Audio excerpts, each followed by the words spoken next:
I'm here with Washington Capitals head coach, Barry Trotz, and Barry, being in Nashville for so long, how does that help you as a person and a coach? Well, I think when when you're in a place for a long period of time, it becomes home. Yeah. So I think you get engaged a lot more. I was very involved in the community. I think I took it personally. Obviously, I came in with an expansion team with Nashville in year one, so I had a lot of ownership, if you will, of how things were ran. I made Nashville my home. I think anything I do, I try to get fully into it, and it won't change at all from Nashville to Washington. I'm going to be very involved in the community. I think as an athlete or a coach, I think you have a little bit of a platform so you can help people that need some need. You mentioned the Washington Capitals.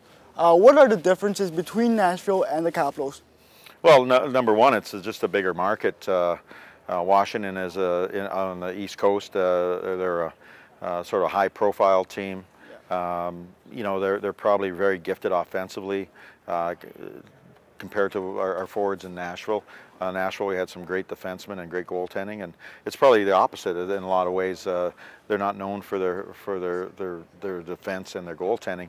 I think that'll change when I get there. I think I hired a good goaltending coach in Mitch Korn. I know what he's done with our players in Nashville over the years, and we've signed some people in free agents. So I think we corrected a lot of those problems, and hopefully the dynamic forwards that they have will continue to score goals like they have. What makes you the leader to bring the Washington Capitals to Stanley Cup?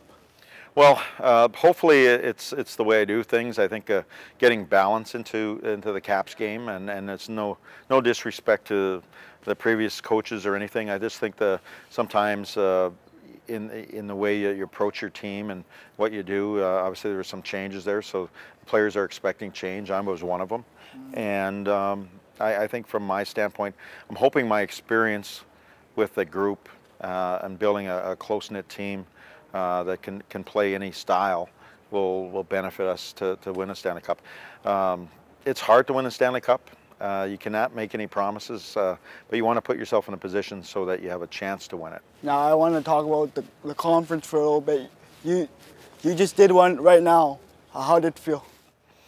It's great. I think as I said to those guys, I'm one of those guys that were, 30 years ago, I was sitting, in one of these seats and listening to some great coaches talk about the game of hockey. I met Mitch Korn. I saw him do a presentation once on goaltending, and I thought, man, if I ever got to the National Hockey League, that would be the guy I hire. And sure enough, I made it to the National Hockey League, and I hired him because I thought he was exceptional. These conferences are essential for the growth of young leaders and young coaches, and to make our game even better. What's the difference between sitting and watching and on the stage? Well, yeah, you got to be prepared. Number one, watching, I think, and listening is you're sort of taking in information.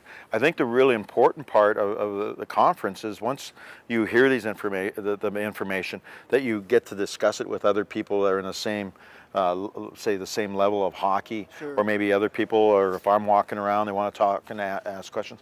That's how you make connections, and that's how you sort of network. There's a lot of people in here that have similar interests. They might be rivals, but one of my biggest rivals has been Ken Hitchcock. He's coached in Columbus and in St. Louis. We talk probably almost on a weekly basis, and we're friends. We challenge each other, but we don't really give any secrets to each other. But I think we help each other grow, and look for things in the game, and that's important. I think networking is really important for coaches. Well, thank you very much for doing this, and best of luck with the Washington Capitals next season. Thank you.